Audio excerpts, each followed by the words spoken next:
with Bisi from Bisimoto. Bisi, you've been a really good friend of ours for many, many years. Good seeing you as always. You have this beautiful Moby behind me. It's running a large drive unit, and today we're going to be installing one of our coolant bypass kits.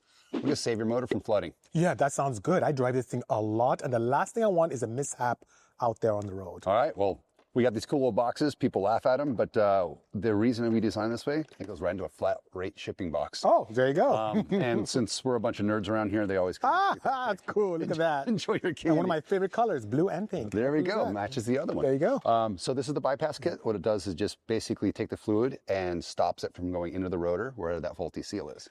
And that's what floods your motor eventually, going through the bearings and eventually flooding your entire inverter. Oh, we don't want that. No, even flooding the motor is bad because you need isolation issues. Understood. So we're going to put that on there. The flyover tube is no longer needed. A lot of people think that flyover tube actually cools the transmission. It does not. Oh. It's made to warm up the fluid in extremely cold conditions. I don't need that at all. No, no one does because it actually does nothing. It was one of those over-engineered things that didn't really do what it needed to do in the long run. So this is going to be our block off. Beautiful. We should probably take about 20 minutes to install this on the Moby. Sounds good. Let's get to it. Let's go. So this is the original cooling tube. So what happens is fluid goes inside your motor here, and most of it goes right into the stator winding water jacket. So it goes down here, and it goes around the serpentine system that cools down the stator itself. Tesla does bypass a little bit of that fluid through a long pipe. It goes into the rotor, picks up heat. Okay. And then very, very slowly, it goes through this flyover tube. Understood. And literally the hole inside of it is about this big. So it's pulling as much heat out of it. You know, it's warming up the fluid as much as possible. Then that dumps on the other side where there's a little heat exchanger on the other side of the transmission. The gearbox, I should say. It does almost nothing. You know how fast aluminum works. Of course, heat. So like, it was kind of a worthless thing. So what we're going to do is we're going to just take off the encoder real quick. That's first line of business. Actually, we can leave that on. And then this is one of the first things I do is I actually look down inside there to see if there's any fluid. And it looks dry, which is nice. Is a good sign. There you go. It's clean, it's dry. I don't see any blue. Okay. When we see blue, we know that something's going on. And if you already see some moisture in there, does that mean the driving is done? No. It just means that it's starting to leak. Okay. And we'll bypass still save one that has a little bit of moisture. Sure. Yeah, absolutely. As long as it doesn't get into, when you get isolation faults, you'll know. Because you're going to be throwing all sorts of weird codes. Of course. If there's a lot of fluid buildup in there, usually I go where those 3-phase lead covers are on the very bottom. Okay. Pull that out. And then to see if it's gotten that far. Understood. At that point, then we're going to have to take apart the inverter. So step one, check this side where you look good. Yes. Once we remove this, we'll be able to inspect the bearing. Okay. And to see if anything rust or anything build up in there. So far, this one looks really, really good. So we like that. Beautiful. This is when we get to start removing fluid from it.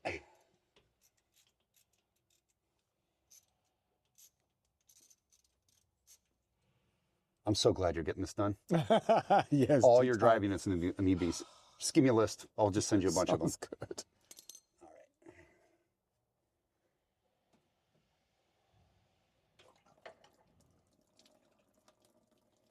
All right. Oh. Not so bad. What's the clear stuff? Yes. Is that water? I use deionized water and water. Okay, very cool. The problem with that is there's no lubricity in deionized water. So it doesn't lubricate the PTFE seal. What about the... I think G48 might have some. Okay. Or I don't know if it's lubricated properties, but they have some things in there that... So are you saying that it's even better than deionized water and water adhesive and ethylene glycol? Because that has some lubrication? Yeah. Okay. That PTFE seal needs it. Yes, yes. I've seen guys put just straight water in it for like racetracks, like Bonneville. Yeah. Oh man, those things rust up instantly. Oh, interesting. Oh, they turn into a... Yeah, it's an inhibitor. The additive is a bit of an inhibitor. Yeah, I mean, deionized water is great because it doesn't rust. Understood. And it's dielectric properties are pretty good. And I may have to get an extension for the other side. Yeah. Because you can see it. Yeah, you can see it right there with the green on it. Yeah, right. Then I have to get this guy off too. Oh yeah. Fun. I've done this a few times. It's so weird. On one of my cars, I went so far to make that pretty with the braided holes and all that stuff. What a waste. Yeah, sometimes I'm like, what am I doing? I was gonna make a billet cross member. Interesting. And Maddie's looking at me going, Eddy, just make it out of steel pipe. Hey, that works. But, you know, in the end, I designed it in CAD, in Fusion. Yeah. Had it water jet or laser jet at my buddy's place right next door. Understood. We did the whole thing one day. Not. And it looks beautiful. And then we painted it gold and called it the Gold Member. That's awesome. Gotta have a little bit of fun, right? Of course. And while you're doing that, should I loosen something? I should probably just wait. I think. Yeah, it's just those 6 bolts and it should come out.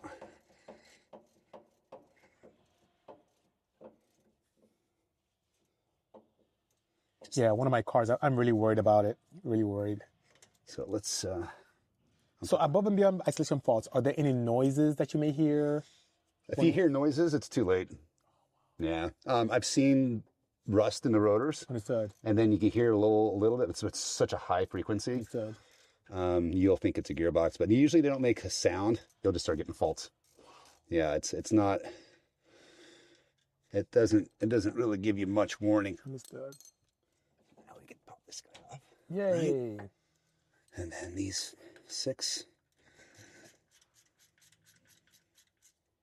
Oh, no power tools? You guys are old school around here. No, I can. I can. Just giving you. I've gotten so lazy at my office. I use my Makitas for everything.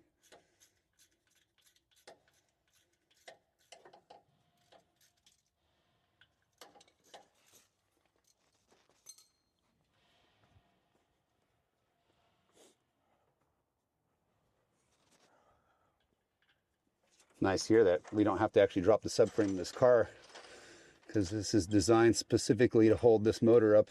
All right. In a different way that Tesla does it. So it makes it a lot easier to work on. Usually if you have to do this in a Tesla, it's an all day job. Here we'll be done in 20 minutes. Oh, well, thank you.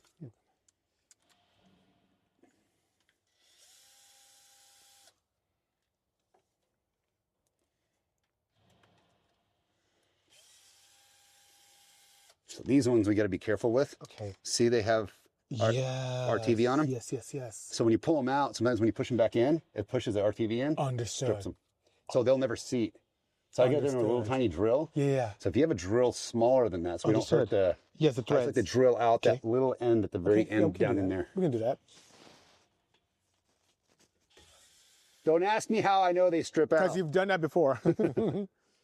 So now we're removing the flyover tube. And that's the part that used to warm up the transmission. No longer needed. It really does nothing. We're going to go ahead and cap it off with this little thing. We'll put a link on this video so you can see exactly what I'm doing in a different video. It's kind of hard to see inside the car. So we don't need that guy anymore. Yay! And then now we're going to pop your actual this guy off. There she goes.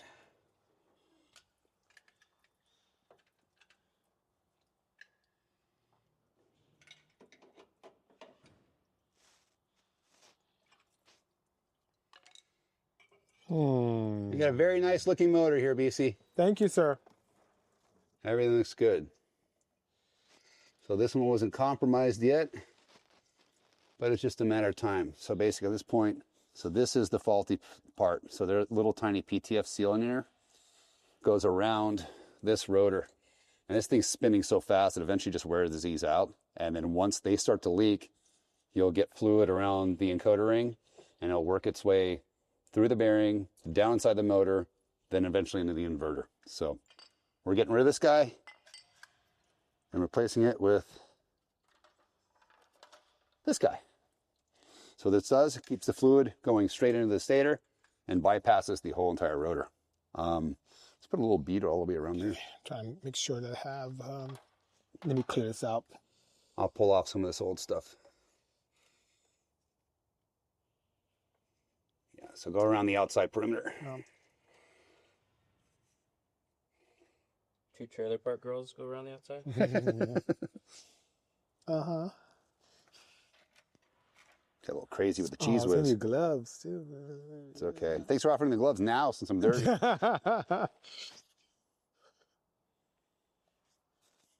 right, so that's ready to go. Oh, you have that little drill bit? There it is. Yes. So now we're just going to go in here and just lightly clear out any RTV that was left behind. All right, that one's pretty clean. Not drilling out the threads, we're just clearing out any RTV that was left behind. I didn't drill out the actual threads. I had a very small drill bit to get to the very bottom of that, because sometimes when these bolts come out, there's RTV left over from the last time it was installed, and it'll push that RTV to the end of the thread and it'll strip out your thread. So we want to avoid that. So I usually put these in by hand, make sure they seat properly.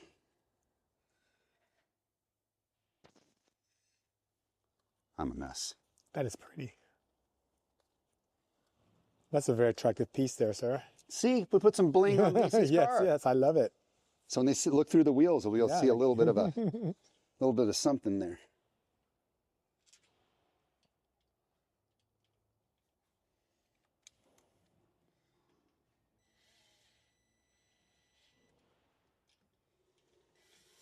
It's really important to I want to make sure that seats so there's nothing underneath it. And then I'll just kind of come in here by hand. And just make sure that's good. nice. Nice. Perfect. Good job, sir. So we're pretty much almost done.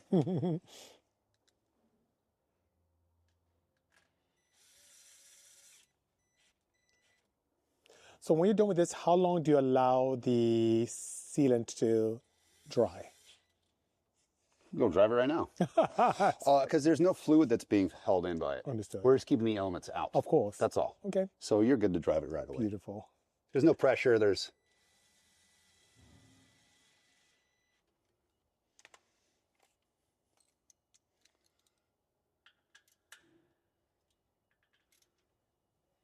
And these don't have to be torqued like crazy. You just got to get them snug. They're 10 mils, so nothing crazy.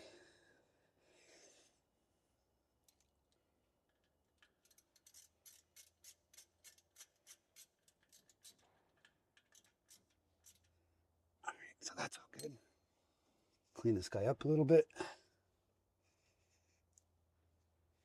Beautiful. Encoder?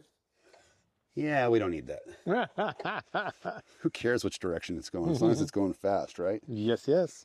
Grab our encoder. Stick that guy in. And then we got our little 10 mil for that guy. I'll be like Bob Ross, happy little 10 mil.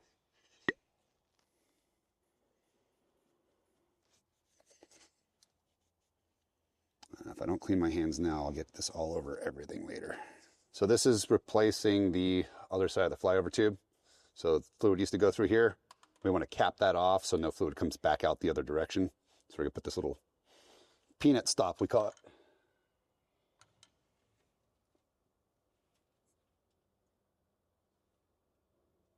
They're very similar to the HVAC guys, and they call them peanut.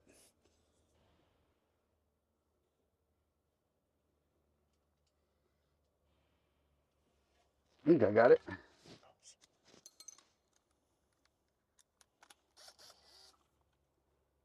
It's a lot nicer to work on. Oh yeah. They drop the whole thing. Oh, really? Oh, Oh, some of the applications? Oh yeah. Yeah. Well, and if it's a Revolt motor, you got to take it completely apart. Oh, yeah. Yeah, it's the first part that goes on. Luckily now we just build them with it on. Yeah. That's clever. All right. And if you take it apart, you get a little surprise. Ooh, it's nice inside. Yes, yes. We're good. See.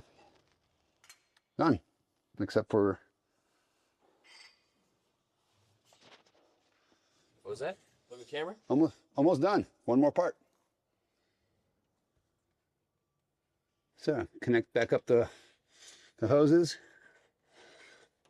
So what we are doing is we're changing the angle on this. Our Coolant Bypass Kit, the mounting bolts to the right on the original, and ours is vertically. So we just had to put a little 90 on there. No big deal.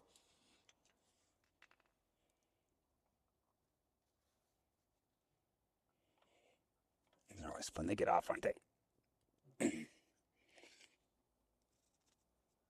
if it gives, oh wow, you are strong because sometimes I have to cut that stuff off. Yeah, because it gets stuck. Yeah.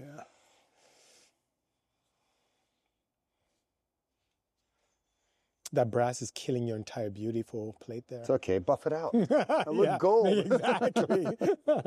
Polish that bitch. Put it on a polishing wheel and call it. That's a nice sound. Yeah. Brakes.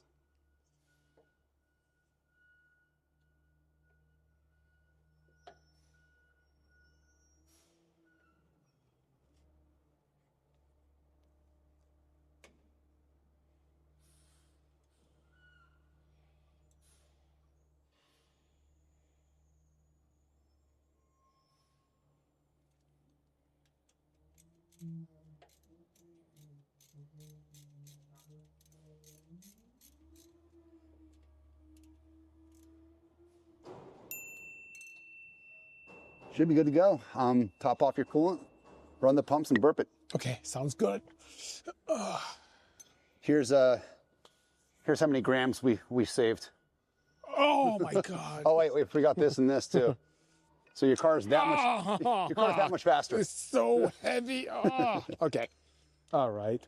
All right, so we just finished up with the Moby. We've installed your bypass kit. I am so happy, Eddie, because, you know, there's no enjoyment in a car if you're not confident about your machinery. So having a base now that is very robust, and I don't have to worry at all about flooding or having issues online, makes me feel great. Great. Well, glad we helped. Thank you. 20-minute install. 20 minutes. That was Easy. the fastest upgrade I've had in this car See? so far. All you Tesla owners, buy one of his cars so you can upgrade it real quick. Sounds good. Save yourself some money, right?